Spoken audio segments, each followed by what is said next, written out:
Here is a table of customers. You only want the ones in Austin. You could write a loop and check every row by hand, or you could just say what you want in one line and let the database do the rest. That second way is SQL.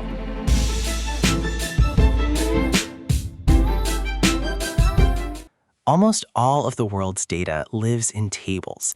Each row is a single record. One customer, one order, one user. Simple as that.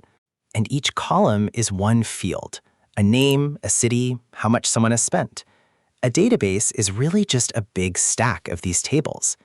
So say we want the name and city of every customer in Austin. To you, that is obvious. The hard part is telling a computer to do it without spelling out every step. In most programming, you write the how, loop over every row, check the city, and push the matches into a list. You are describing the work step by step. SQL flips that around. You write what you want, and the database figures out how to get it.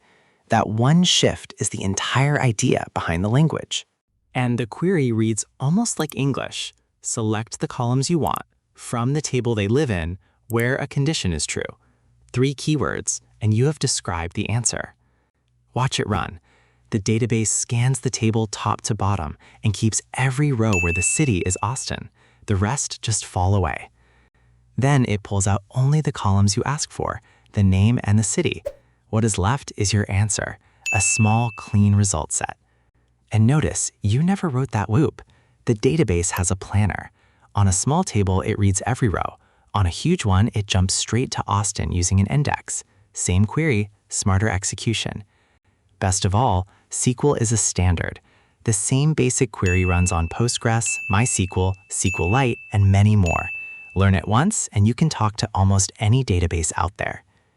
It is called relational because tables relate to each other. Customers in one table, their orders in another, linked together by an ID.